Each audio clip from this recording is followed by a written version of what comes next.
Kembali di Nusantara Petang, pemirsa, kita masih di segmen Dialog Nusantara Petang, masih membahas mengenai instruksi Menteri Dalam Negeri tentang pencopotan kepala daerah yang melanggar protokol kesehatan bersama Kang Tamil Salvan, pengamat sosial politik.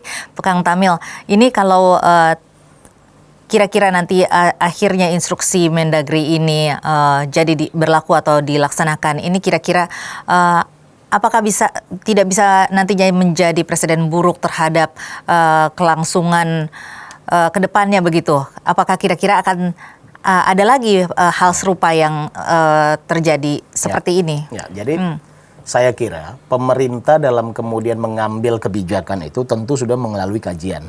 Ya, pemerintah sudah melalui kajian dan mungkin salah satu faktor-faktor yang menjadi landasan kajian adalah yang tadi sudah kita ulas tentang kemudian bagaimana keterlibatan atau kehadiran, saya pakai bahasa kehadiran ya, kehadiran kepala daerah di dalam di dalam demo-demo Undang-Undang Cipta Kerja dan lain sebagainya. Terus menjadi pertanyaannya juga begini. Bagaimana dengan kerumunan-kerumunan yang terjadi di tempat-tempat lain, ya kan? Kenapa tidak ada langkah tegas di sana? Yeah. Nah, yang perlu masyarakat perhatikan adalah begini. Ketika Habib Rizik pulang kemarin di Bandara Soekarno-Hatta, kerumunan yang terjadi, pemerintah juga tidak melakukan melakukan tindakan-tindakan antisipasi atau tidak melakukan tindakan pembubaran.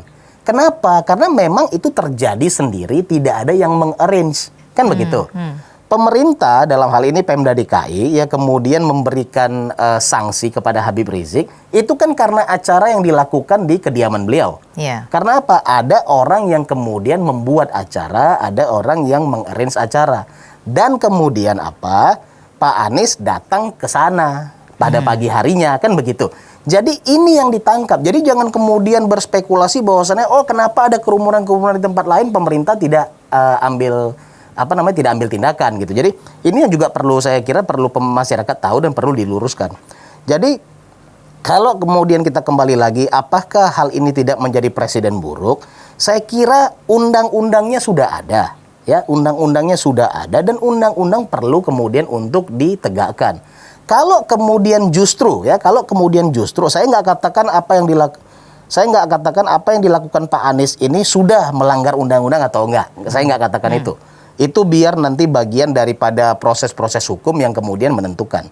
Tapi yang saya mau katakan, ketika memang langkah-langkah para kepala daerah ini juga sudah melanggar undang-undang dan pemerintah pusat tidak mengambil peran di sana atau tidak mengambil ketegasan, tentu ini juga menjadi presiden buruk. Yeah. Gitu loh. Jadi artinya saya menyarankan kita harus cermat dan kemudian kita juga harus fair dalam kemudian memandang ini.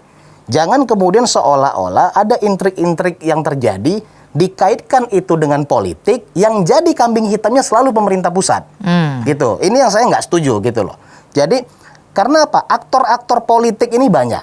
Ya, ketika mereka yang melakukan intrik politik, kemudian mendapat suatu hukuman, jangan kemudian muara kesalahannya ditimpakan kepada pemerintah pusat yang memang harus pada tupoksinya untuk melakukan ketegasan. Menurut Anda instruksi ini akan dilakukan? Ya, saya kira ya. Karena begini, instruksi itu hanya memperjelas. Ya, instruksi itu saya kira hanya mempertajam undang-undang yang sudah ada. Kalau kita lihat klausul-klausulnya tidak ada yang berbeda. Karena mengacu juga kepada undang-undang nomor, kalau saya nggak salah nomor 35 itu tahun 2014. Jadi mengacu kepada itu, artinya apa? Artinya tadi yang seperti saya katakan, simbol untuk mengingatkan kembali. Simbol mengingatkan kembali bahwasannya apa? Kali ini pemerintah pusat akan berlaku tegas.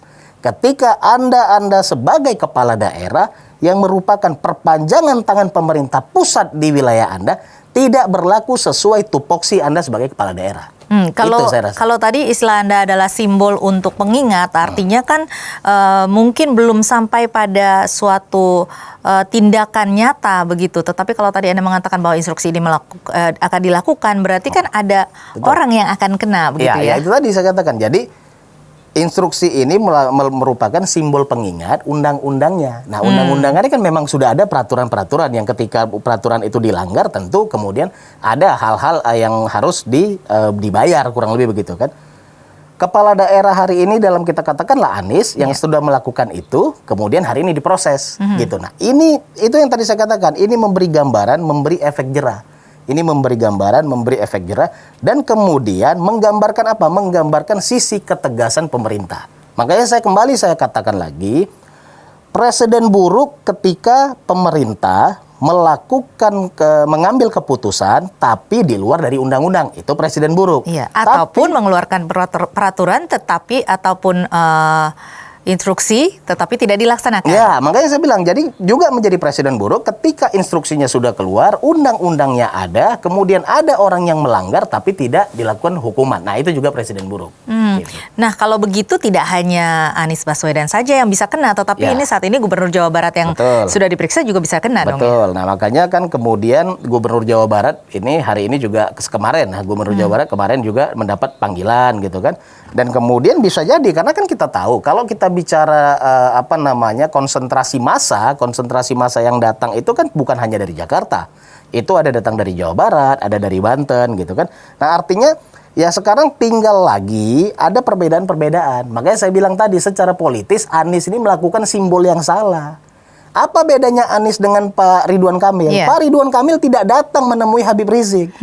Gitu loh. Jadi mungkin dalam klarifikasi dia bisa mengklarifikasi bahwasannya apa, masyarakat ya kan datang sendiri. Tidak ada mobilisasi yang dilakukan oleh pemerintah daerah. Kan begitu.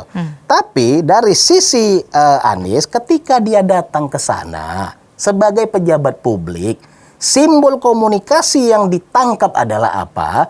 Kepala daerah mengamini kerumunan massa yang terjadi.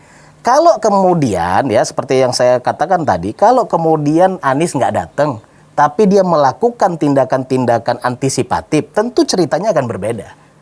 Gitu. Tetapi kan di sini memang ada, walaupun tadi Anda mengatakan bahwa Ridwan Kamil memang tidak hadir secara langsung begitu ya, tetapi kan di sini juga ada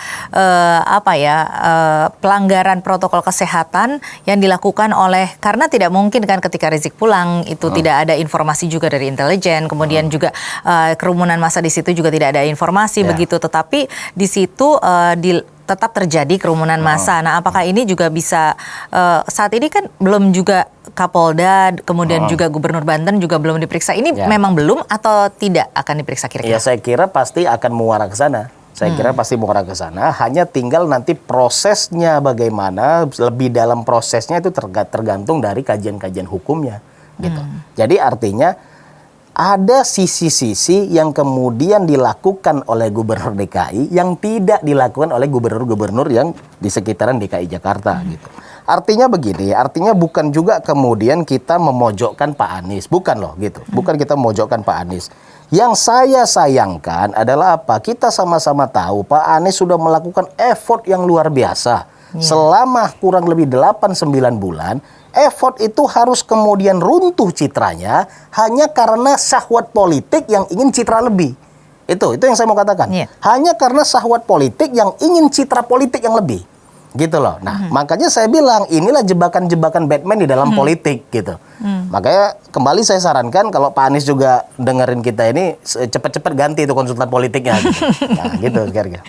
Jadi harus lebih bijaksana dalam melakukan atau mempertimbangkan apapun yang disarankan oleh mungkin konsultan politik di sekitarnya kan. Harus lebih wise lah, harus lebih wise untuk menimbang-nimbang kan, karena jangan lupa, kembali saya katakan jangan lupa.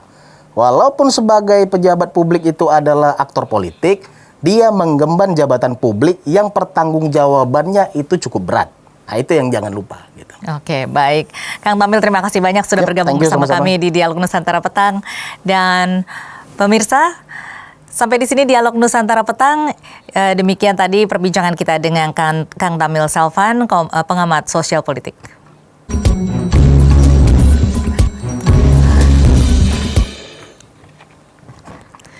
Dan pemirsa, informasi tadi, Dialog Nusantara Petang tadi mengakhiri segmen Dialog Nusantara Petang.